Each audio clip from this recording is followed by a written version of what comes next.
Hey guys, I'm Rob and welcome back to Rob's Model Cars. Well, I've got a brand new model review for you guys today, and what I have is the GT Spirit KOENIG Ferrari F50. Now, if you didn't know anything about who KOENIG was, that was a company in Germany founded by Willy KOENIG in the early 80s, maybe even the late 70s. But he was an aftermarket tuner of everything from Ferrari to Lamborghini to Porsche, even Mercedes. And he was well known for his wide body and twin turbo conversions to all of these cars. Now, the Ferrari F50 was no exception to his rule. He did tweak the body styling a little bit on this model, and he also fitted the F50 with a twin turbocharger system. So if the F50 wasn't extreme enough for you, KOENIG Specials made something even more extreme. Now, we've reviewed a ton of GT Spirit models before. They just come in these plain cardboard boxes with GT Spirit branding all over. And you do have a label on the end which shows what model is inside.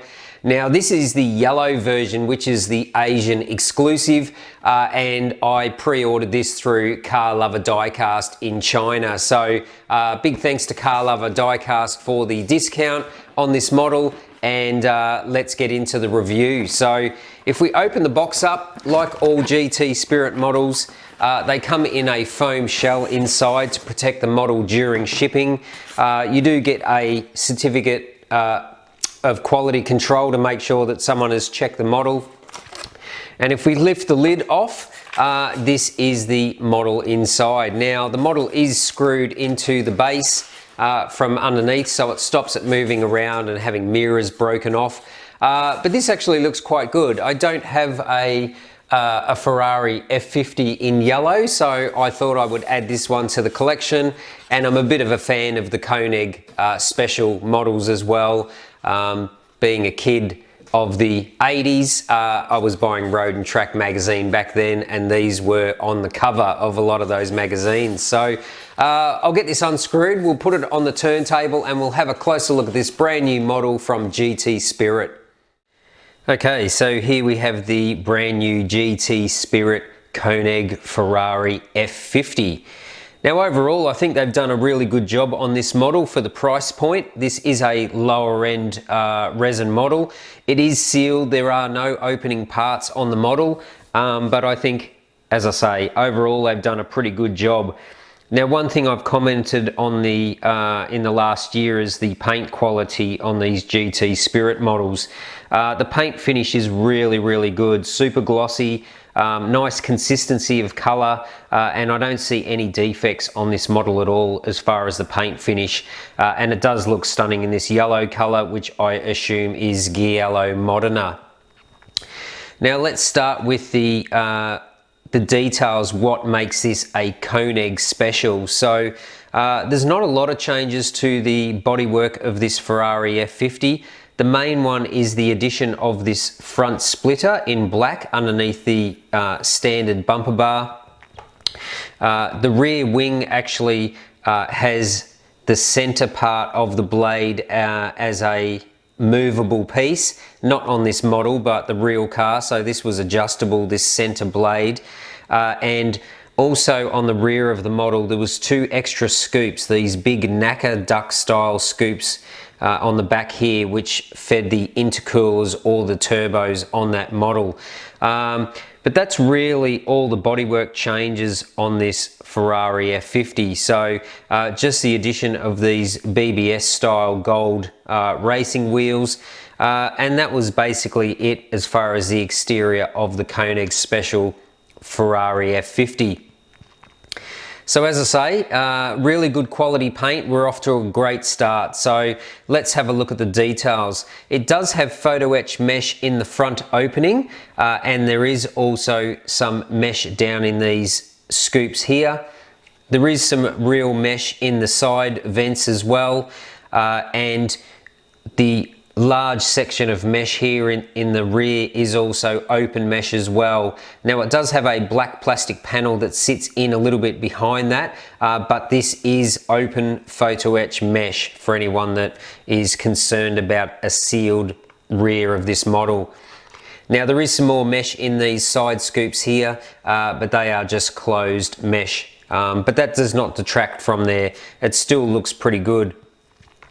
Now they've done a reasonably good job on the turn signals here on the front bumper bar, and they've done a pretty good job on the headlight openings as well. So the plastic is pretty clear for these headlight lenses. It's not super clear, but it's okay. I don't really have too many complaints about it. Obviously the inside of the headlights are color coded in yellow, and a decent job on the headlight lenses in there as well.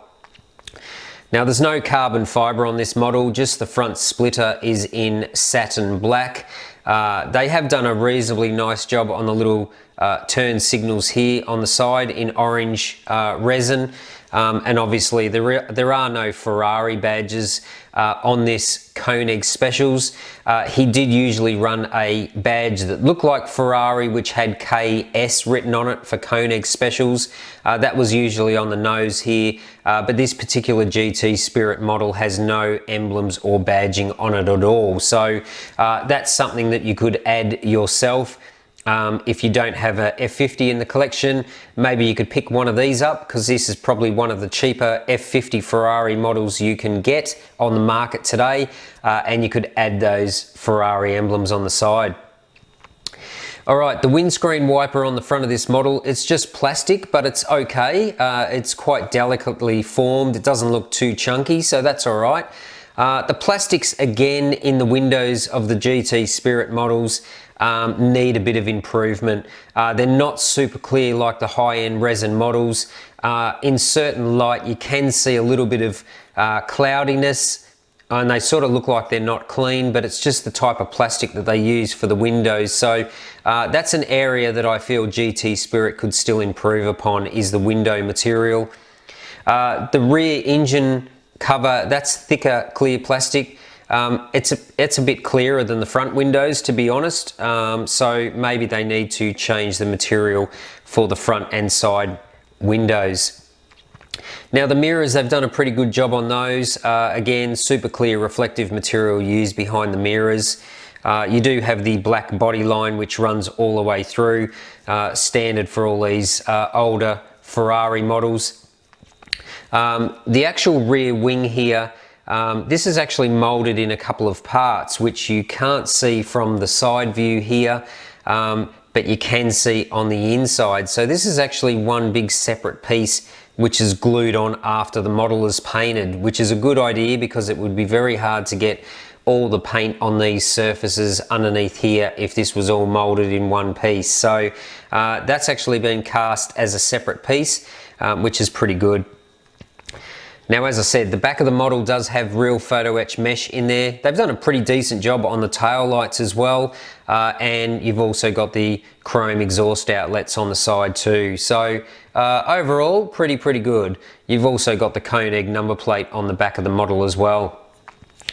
Now, the bottom of the model is like all GT Spirit models. It's just a plain flat base with the production number on there. And yeah, these were limited to what, 400 in the Asian exclusive in this yellow color, and this is 391, so I've got nearly one of the last ones produced, so quite a high serial number on mine. But overall, I think the stance is pretty good. Obviously we've got these BBS style wheels on here. I've got mixed feelings about these wheels. In person they do look a little bit plasticky, the gold part, and if it had a polished outer rim, that would really elevate the quality of the wheel, but it's just, yeah, a little bit disappointed in the wheels. The brake calipers and rotors in behind, front and back, are okay. Just the wheels, I think, yeah, would just look a little bit better if they maybe had a chrome lip. It would make the wheel look a bit more high end. But overall, I can't complain too much. These models are around the €120 mark retail. As I say, I got a very good discount from Car Lover Diecast, so thank you Jay Lee at Car Lover Diecast. Now let's talk about the engine. So this is a bit of a disappointment on this model. Not sure how much you can see with the reflection on this engine cover. but the engine detail is basic to say the least. So it's really just one piece casting, not a lot of paint effect or detail in there. It really is very, very basic. So if I was to score the engine, I'd only give it probably a 5 out of 10. It is really quite average. Luckily, you can't see too much of it. Maybe you could pull the floor of the model out and do some hand painting to make it look a little bit better, but it is really, really basic. Now, I can say that the interior is a bit better than the engine bay on this model. The dashboard is all black. No paddle shifters here. We have a gated manual gearbox in this car. So the dashboard, as I said, is all black. Black steering wheel, black center console. The gear shifter is all black as well. And the seats are all black except for the red insert up through the middle. So that gives a little bit of color variation to this model. It does have cloth seat belts inside there as well. So that's a nice touch. But yeah, the gear shifter in there and the gear knob is just black. So a little daub of silver paint on there would have been a nice touch to match the real car. But overall, the interior is not too bad. So that's pretty much outlines all the details of this model. As I say, to summarize it, it's got great paint finish. It's got pretty good interior. The wheels could be a little bit better. The engine is pretty plain, to say the least, and that could have been much more improved. But at least it does have photo etch mesh in the openings as well, which is a benefit on these GT Spirit models compared to solid mesh grills on some other brands I won't mention. So overall, I think they've done a pretty good job. If I was to give it a Rob score, I'd give it a I'm going to give it a 6.5 to 7 out of 10. So I think it's a pretty decent model, and it is available in red as well as the standard color for this model. Not sure whether any of these Asian exclusive yellow versions are left. You could try and have a look on Car Lover Diecast website. I'll put a link in the description, but it does look quite good in red as well with these gold racing wheels. So that's basically going to wrap up today's review of this brand new GT Spirit KOENIG Ferrari F50. If you're new to the channel, why not subscribe? Don't forget to smash that like button, and you can follow me on social media as well. All the links are on the homepage of this YouTube channel. But during these sad times of this virus around the world, I'm uploading a video every 2 days to try and keep you guys entertained. So make sure you're subscribed. Make sure you click that bell notification so you get notified when the new videos come out. So stay tuned, plenty more videos on the way. But until next time, thanks for watching Rob's Model Cars.